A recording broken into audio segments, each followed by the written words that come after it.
Welcome back, folks. We got about 3 minutes left in the show. Wish we certainly had more time, but we'll continue our discussion tomorrow. One of the things I talk about, again, the what's next. Pushing folks when it comes to these body cameras, going to these city councils, pushing on that issue, civilian review boards. I mean, there are things that we can do, Glenn, that are substantive and action-oriented right now, even though we're ticked off what happened yesterday. I think that's right, but I continue to push voting people out. I mean, Governor Nixon, if he thinks he could get voted out about vetoing that bill, he's not going to veto it. And so using the social media that we've got this network now of African-American media, you know, Tom Joyner, the young people have Twitter and social media they can use. We got to take full advantage of that and make this a national push forward. But Cleo is connecting the dots, and that is because folks say, well, why does voting matter? Who you vote as the mayor of the city council, as who hires a police chief. Yeah. Whoever that police chief is sets department policy.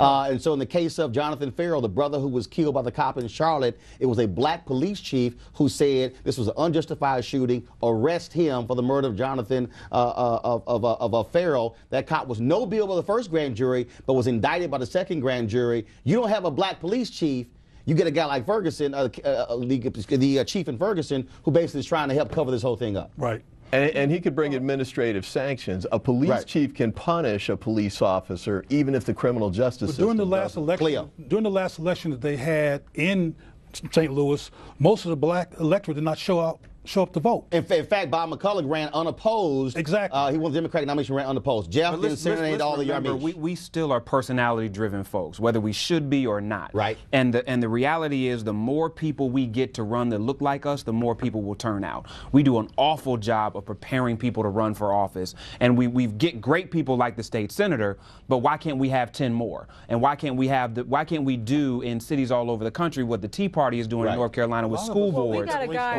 We got a guy in the White House, though, that looks like us that I think we need to put more pressure on with regard to this issue. The DOJ has still not updated their racial profiling language as this is happening. It's like an easy thing that they could do that they should have done a long time ago. Yarmish?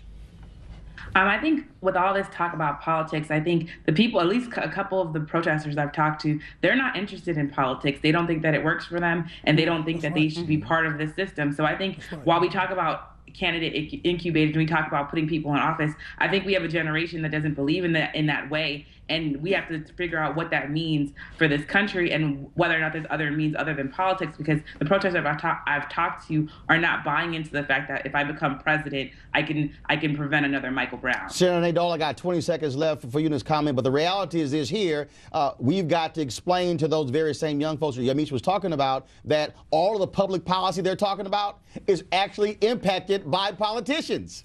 Absolutely. So let me be just really quick. I am about to pre-file my law enforcement omnibus bill, and I'm pretty sure that the young millennials care about tear gassing. I'm pretty sure that the young millennials who are out there every single day care about not being demeaned and called out of their name. I'm pretty sure that the young millennials who are out there care about having a third-party entity like Amnesty International. So yes, it does impact them. And let me tell you, I'm out of time. We'll continue the conversation tomorrow, folks. Thanks a bunch.